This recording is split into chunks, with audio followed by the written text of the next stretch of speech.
The crystal chandelier above our family's Christmas dinner table cast perfect light on everyone's accomplishments. Everyone's except mine, apparently. So Marcus just closed a 7-figure real estate deal in Manhattan, my mother announced, beaming at my older brother. Tell everyone about the penthouse sale, honey. Marcus leaned back in his chair, wine glass in hand, looking every bit the successful real estate mogul our parents had always wanted. The commission alone was enough to buy that lake house I've been eyeing. Nothing major. Nothing major, Dad repeated with pride. That's my son. Meanwhile, Rebecca. He turned to my younger sister, his smile just as wide. Your marketing campaign for that luxury car brand is everywhere. I saw the billboard on Fifth Avenue. Rebecca tucked her perfectly highlighted hair behind her ear. The campaign went viral. We're projecting a 40% increase in their quarterly sales. The client wants to double our contract. Incredible, Mom gushed. Both of you are just thriving.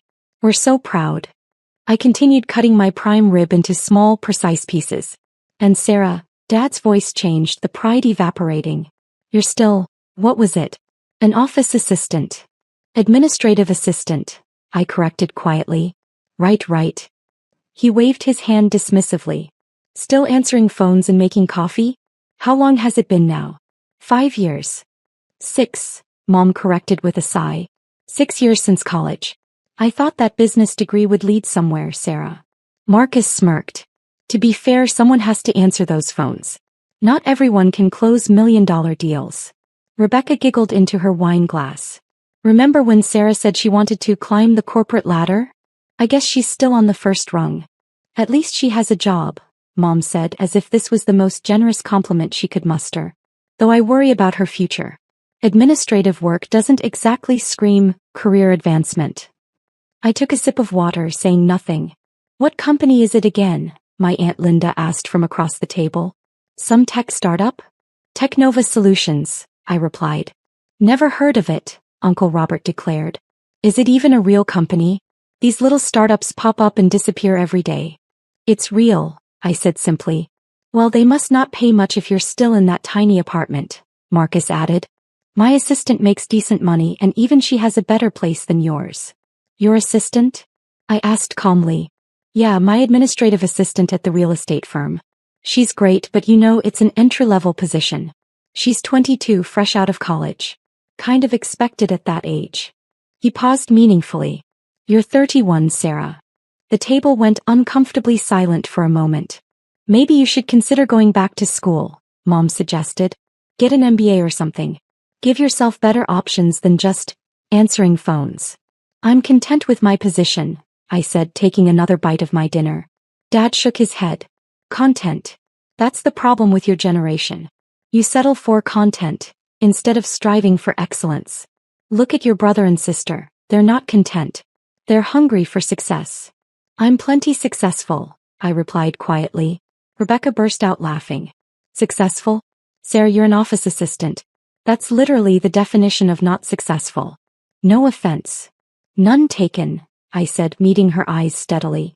I just don't understand what happened, Mom continued, her voice dripping with disappointment. You were so bright in school. Straight A's, scholarships, leadership positions. We thought you'd be running a company by now, not running errands for whoever your boss is. What is your boss's name? Aunt Linda asked. My direct supervisor is Christine Liu, the Chief Operations Officer, I answered. See, you don't even report to the CEO, Marcus pointed out. You're like what for levels down? 5. Something like that, I agreed. Uncle Robert leaned forward. Here's some advice, Sarah, from someone who's been in business for 30 years. You need to be more aggressive. Take initiative. Make yourself visible. Network. Right now you're invisible. Just another face in the office. I appreciate the advice, I said politely. Do you even get benefits? Rebecca asked. Like real benefits? Or is it one of those situations where they classify you as a contractor to avoid paying for healthcare? I have excellent benefits, I replied. Well, that's something, Mom said with another sigh. Though benefits don't exactly make up for lack of career progression. When I was your age, I was already a senior manager at the hospital.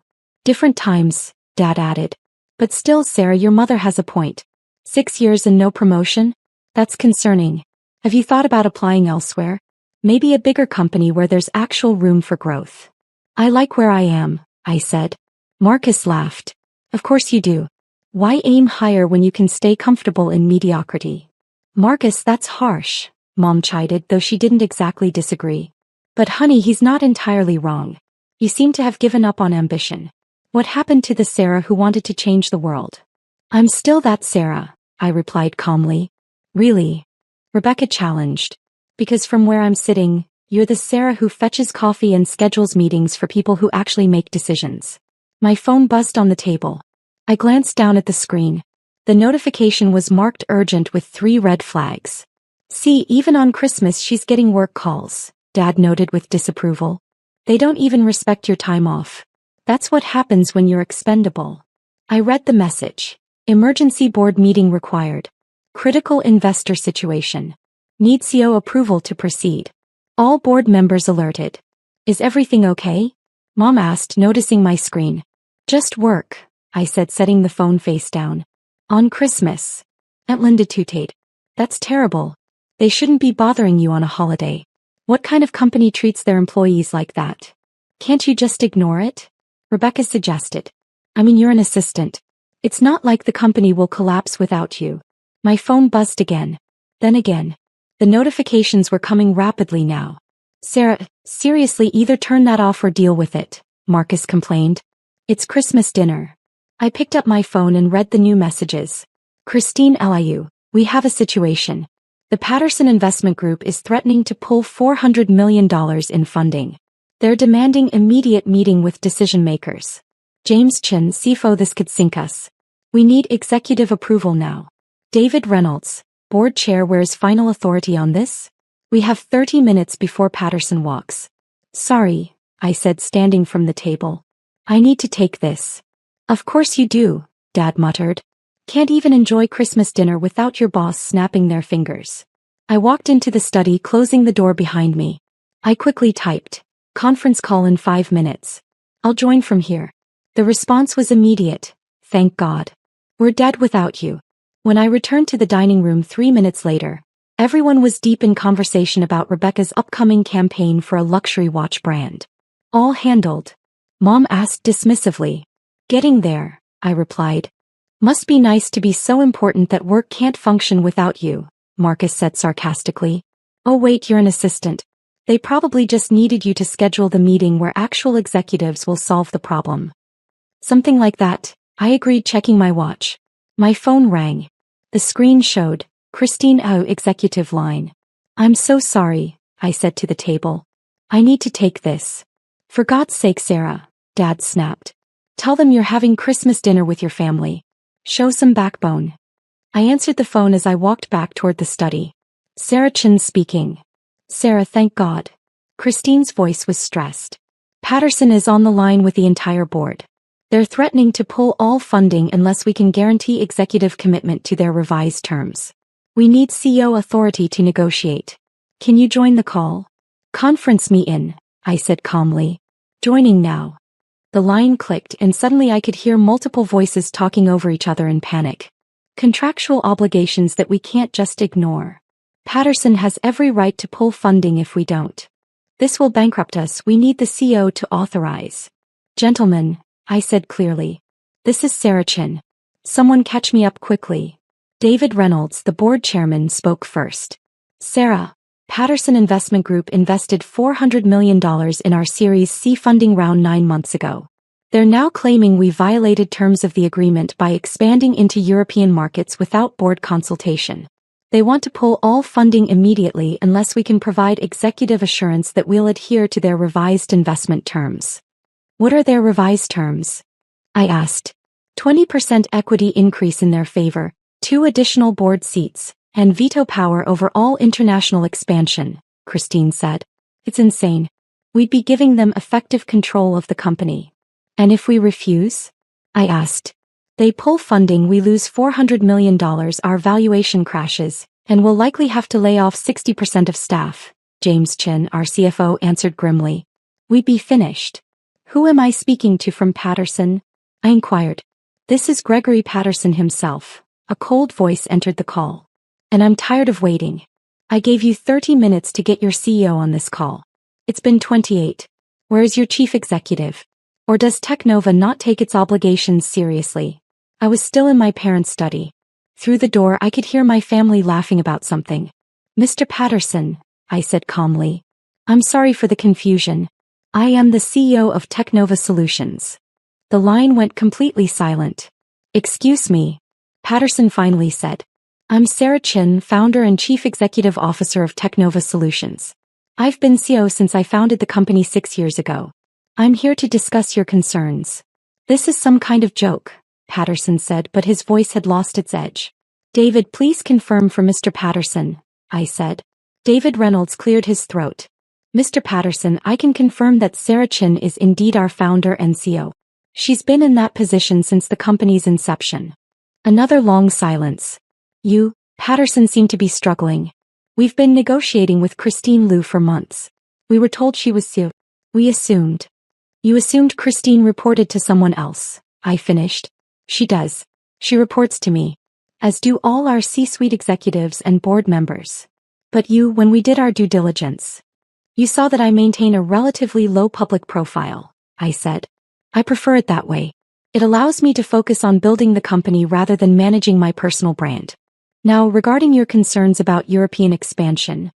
Wait, Patterson interrupted. You're telling me that the founder and CEO of a $2.3 billion company has been sitting in on investor meetings, and we didn't know it? I attended every meeting regarding your investment, Mr. Patterson. I was introduced as Sarah Chin. You never asked my title. Through the phone, I could hear someone else in Patterson's office saying something urgently. My team is pulling up your information now, Patterson said, his tone completely different. Forbes listed you as one of the top 30 under 35 entrepreneurs 3 years running. Tech Business magazine called you the most influential CEO in enterprise software. You've been keynote speaker at 4 major tech conferences. How did we miss this? You didn't miss it, I replied. You just assumed someone with my background couldn't possibly be an administrative presence in meetings. Confirmation bias is a powerful thing. Back in the dining room, I heard my father's voice rise. Where did Sarah go again? This is ridiculous, being on call like some kind of servant. Patterson was quiet for a moment. Miss Chin, I owe you an apology. We've been operating under completely false assumptions.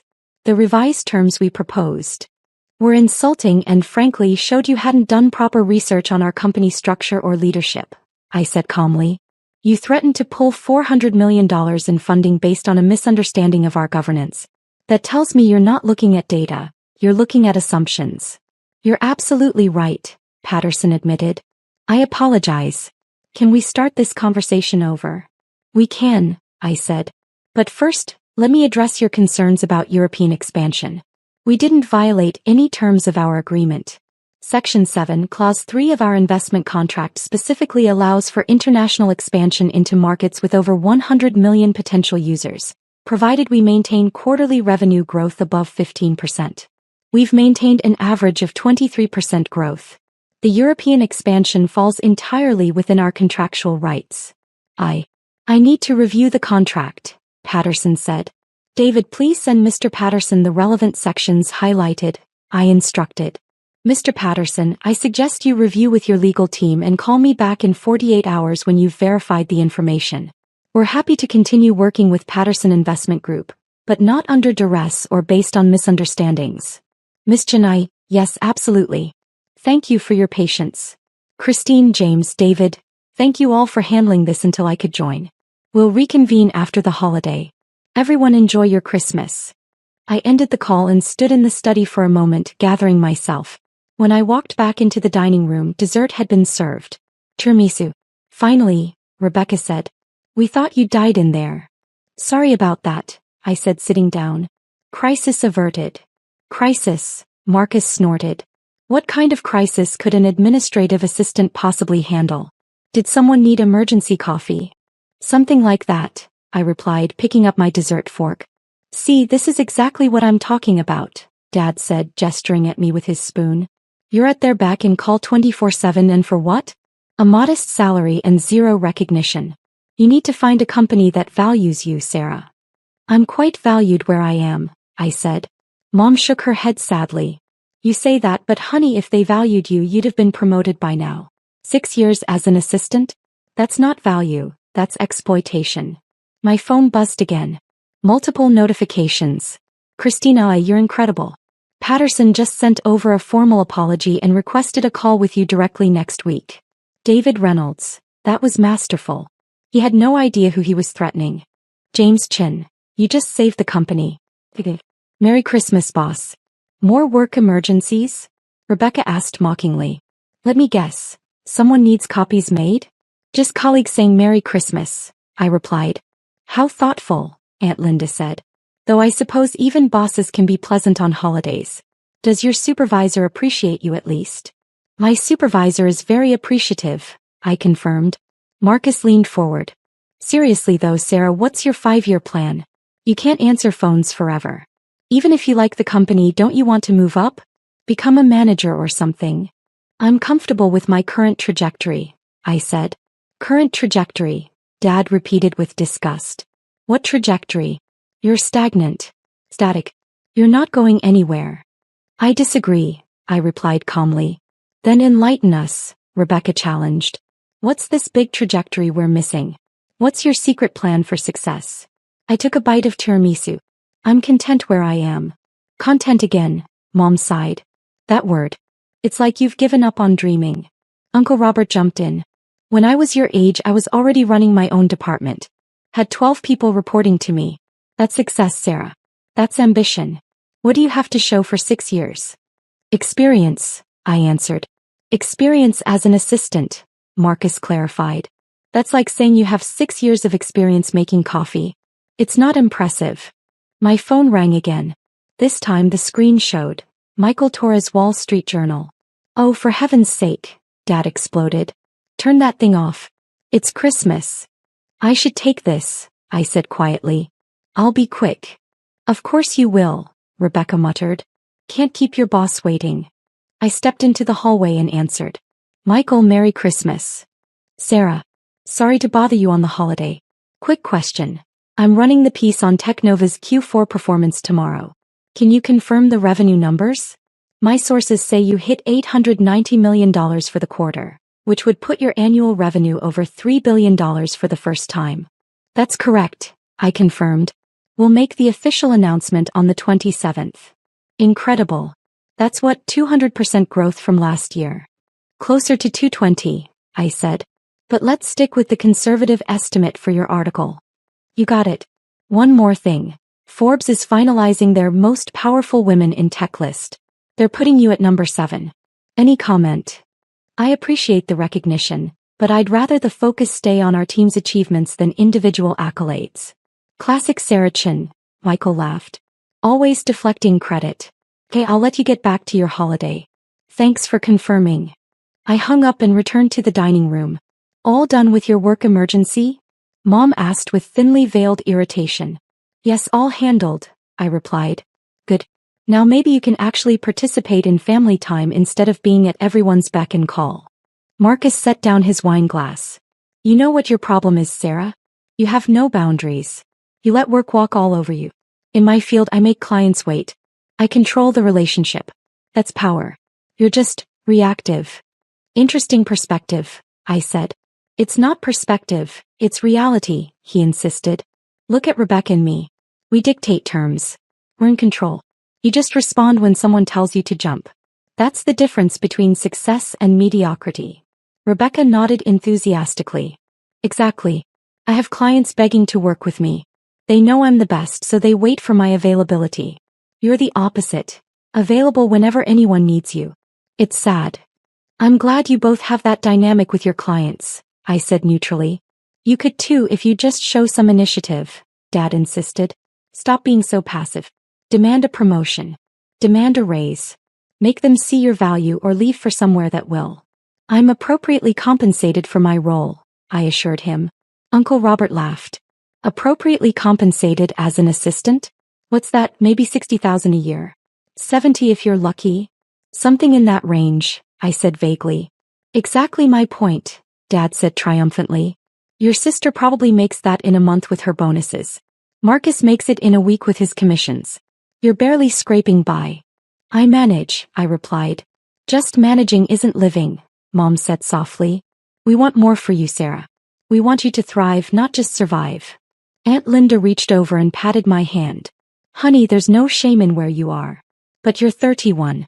Time is running out to establish a real career. Have you thought about going back to school? Or maybe starting over in a different field? I'm happy in my current field, I said. But doing what? Rebecca pressed. Answering phones? Filing paperwork? Sarah, be honest, what do you actually do all day? I manage operations, I replied simply. Marcus nearly spit out his wine. You manage operations? Sarah, you're an administrative assistant. You assist the people who manage operations. There's a difference. I suppose there is, I agreed. My phone buzzed with another notification. This one was from our PR team. Melissa Wong, PR Director CNN, just reached out for comment on the Patterson situation. Should I confirm you personally resolved it or keep it vague? I typed back, keep it vague. Credit the team. More work? Dad asked, exasperated. Just coordinating some communications, I said. On Christmas, Mom repeated, shaking her head. They really don't respect your time at all. Sarah, this is exactly what we're talking about. You deserve better than this. I appreciate your concern, I said. Rebecca's phone buzzed. She glanced at it and her eyes widened. Oh my God. What? Aunt Linda asked. I just got a news alert. Technova Solutions posts record Q4 revenue of $890 million, bringing annual total over $3 billion. That's the company you work for, right, Sarah? Yes, I confirmed. Holy shit, Marcus said, pulling out his own phone. A $3 billion company? I thought you said it was some small startup. I never said it was small, I corrected gently. You assumed. Dad was already Googling on his phone. Technova Solutions, leading enterprise software solutions provider, valued at $15 billion. Offices in 18 countries. Over 3,000 employees. He looked up at me confused. This is where you work? Yes, I said. As an administrative assistant? Mom asked incredulously. That's how I identify when I'm not discussing work details, I replied. Rebecca was scrolling rapidly. Sarah, this company is massive. They're publicly traded. They're partnered with Microsoft and Google. How have we never heard of this? You weren't interested enough to ask about specifics, I said calmly. Marcus found something on his phone. His face went pale. There's a photo here from last year's Tech Innovation Summit. Technova CEO Sarah Chin delivers keynote on the future of enterprise AI solutions. He looked up at me. CEO. The entire table went silent. Yes, I said simply. I'm the founder and CEO of Technova Solutions. That's not possible, Dad said. You said you were an administrative assistant. I said I do administrative work, I corrected. Which is true. I administer the entire company. Mom's hand was over her mouth. You've been CEO for 6 years? Since you founded it? Yes. I started Technova 6 months after graduating. We were 3 people working out of my apartment. Now we're over 3,000 employees across 18 countries. Rebecca's hands were shaking as she scrolled. Forbes has you listed as number 7 on their most powerful women in tech list. Your estimated net worth is... She stopped, her voice barely a whisper. It says $2.7 billion. Market valuations fluctuate, I said. But that's approximately correct. Uncle Robert looked like he might faint. You're a billionaire? On paper, I confirmed. Most of it is tied up in company equity. Aunt Linda's voice was tiny. And you just let us, all of us, call you an office assistant? For 6 years. You called me that, I said gently. I simply didn't correct you. Every time you asked about my job, I gave you truthful answers. I do work at Technova. I do handle administrative functions. I do report to Christine Liu on operational matters. She's my COO and I value her input immensely. Everything I told you was accurate. You just made assumptions about what those facts meant. Marcus had found the Wall Street Journal article from earlier this year. Sarah Chin, the quiet revolutionary changing enterprise software. It says here you turned down acquisition offers from both Apple and Amazon worth over $20 billion because you wanted to maintain independence. The offers were flattering, I acknowledged. But we're building something special. I didn't want to give up control. Dad was reading from his phone, his voice stunned. Chen's leadership has been characterized by her unusual management style. She regularly works alongside entry-level employees and maintains an open-door policy that has created one of the highest employee satisfaction ratings in the tech industry. I believe in understanding every aspect of the company, I explained. You can't lead effectively from an ivory tower. Mom's eyes were filled with tears. Sarah, why didn't you tell us? You never asked, I said simply. Every time we had dinner, you talked about Marcus's deals and Rebecca's campaigns. You told me about your achievements. I listened and congratulated you. But you never once asked me to actually explain what I do. You just assumed based on your own biases about what success looks like. Rebecca's face was red. I called you mediocre. I said you had no ambition. You did, I agreed. But I don't measure my worth by your approval. Marcus stood up abruptly, his chair scraping back. This is insane. You let me patronize you about how to succeed in business. I'm in real estate. You run a $15 billion tech company. Your real estate advice is valid for real estate, I said calmly. Different industries operate differently. Aunt Linda's voice trembled. When I told you to be more aggressive and visible, you're literally on the Forbes list. Visibility isn't always power, I replied. Sometimes the most powerful people are the ones working quietly behind the scenes. Dad set down his phone with shaking hands. The emergency call earlier. That wasn't scheduling a meeting. That was a major investor threatening to pull $400 million in funding. I finished. I resolved it. That's what I do. Mom was crying openly now. We've been so cruel to you. Every holiday, every dinner, we've dismissed you and patronized you, and you revealed who you are, I said gently. That's valuable information. Sarah, Rebecca whispered. I'm so sorry. We've been horrible. You've been honest about how you see the world, I corrected. You believe success looks like visibility, recognition, and traditional markers of achievement. That's fine. I believe success looks like building something meaningful and treating people well. We have different values. Marcus sat back down heavily. When I bragged about my assistant making more than you, I was comparing my employee to one of the wealthiest women in tech. Your assistant probably has a lovely apartment, I said kindly. Uncle Robert was still staring at his phone. It says here you've donated over $100 million to educational charities in the last 3 years alone. Education access is important to me, I confirmed. And you drive a Honda, Dad said, his voice hollow. A regular Honda Civic. It's reliable and efficient, I replied. Why would I need something else? Mom wiped her eyes. Your apartment. You said it was tiny. But you could afford. I could afford many things, I interrupted gently. I choose to live modestly because material excess doesn't interest me. My apartment is comfortable. It has everything I need. Rebecca's voice was barely audible. We thought you were a failure. I know, I said.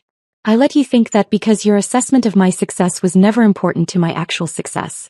You measured me by your standards, found me lacking, and felt superior.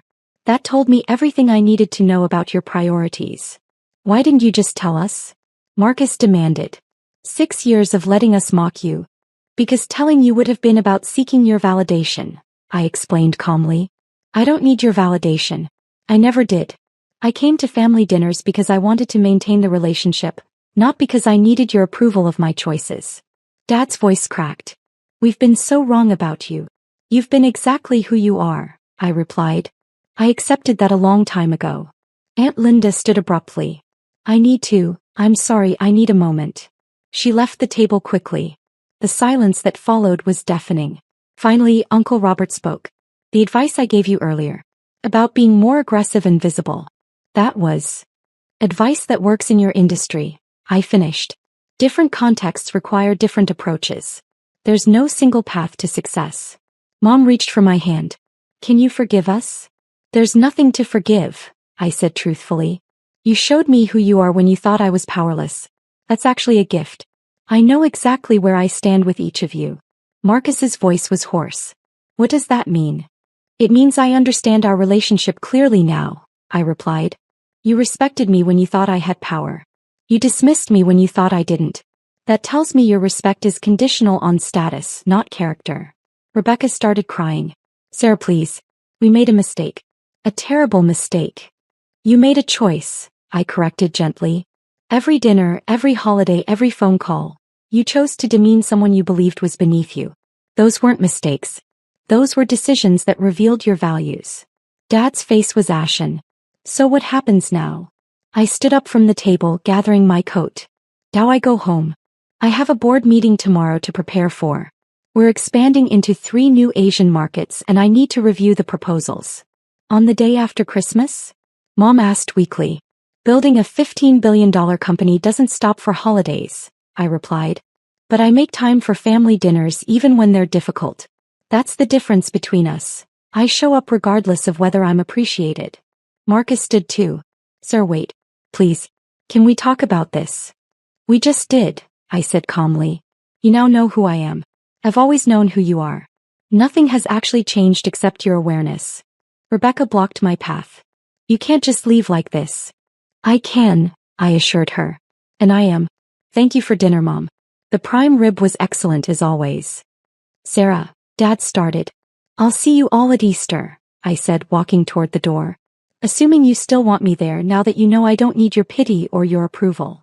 As I reached for my coat, my phone rang again. I answered immediately. This is Sarah. Sarah, it's Christine. I know it's late, but I wanted to thank you personally for handling Patterson today. The board is singing your praises. You saved us. We saved us, I corrected. It's a team effort. Enjoy your holiday, Christine. I hung up and turned back to my family who were all standing now watching me.